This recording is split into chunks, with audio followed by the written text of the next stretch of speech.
If you want to get a longer pool season, then you definitely want to keep watching.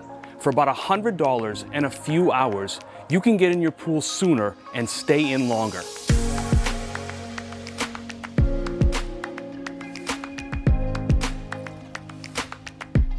It's mid-spring, and before long, it'll be time to open up the pool. But it will be a long while before I'm willing to get into that cold water. So I'm going to take advantage of this time to help change that a little. If you're looking to extend your pool season, the easiest way to do that is to heat your water.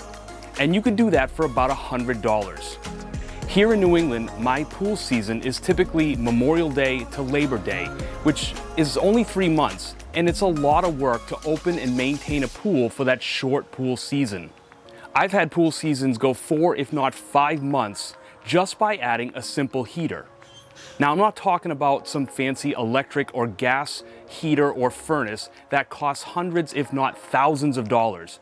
I'm talking about a simple DIY heater that harnesses the sun to heat your pool water with black tubing.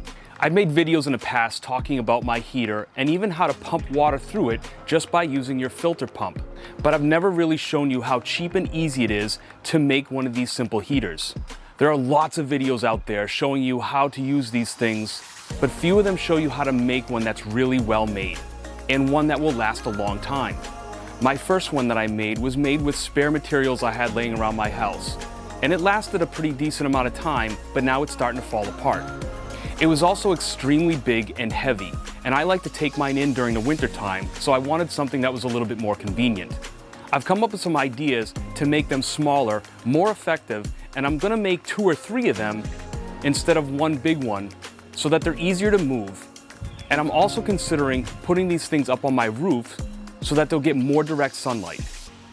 All you need to make these is some plywood, some 2x4s, some black tubing, and plexiglass if you can get it. My first one was made with OSB, which is not a great material to be outside, but I painted it black not only to attract the sun, but to help make it last a little bit longer. This time I'm using something called dry ply. It's a plywood that's designed to be exposed to weather. It costs a little bit of money, but it's worth it in the long run. The plexiglass will help create a greenhouse effect, which should in turn create more heat for the tubing, but it's not a requirement. I didn't do plexiglass on my first one because I just couldn't spare spending that kind of money on a sheet of plexiglass. Fortunately, I'm on a job site now in my line of work where there was a sheet of plexiglass laying around, so I grabbed it and I'm using it just for this purpose. The black tubing I'm using here is 1/2-inch poly irrigation tubing. This stuff is extremely cheap and you can get a few hundred feet for about $20. The reason why I use 1/2-inch tubing is so that I can fit more tubing in each one of these heaters. The more tubing, the more heat transfer. On my first one, I zip tied all the tubing down to the plywood. This was a long, tedious process, and I found a much easier way to do it here on my second run. I highly recommend that you build everything and paint everything black before you start installing any of the tubing.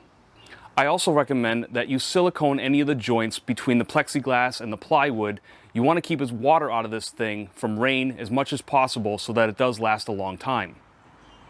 I'm even going so far as using these special roofing screws that have rubber gaskets on them in order to secure the plexiglass to the heater. I took my time over a weekend to make these things really nice because I want them to last a really long time. And this is my result.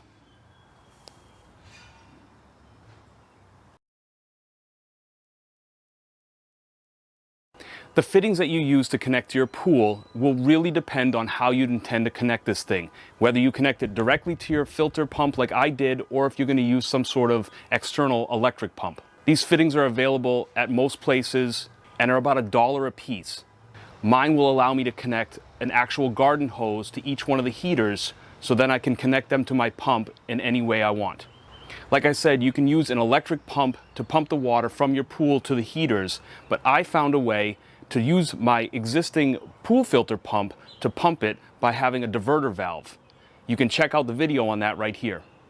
I found that slowing down the water through each one of these heaters will help gain more heat transfer from the sun.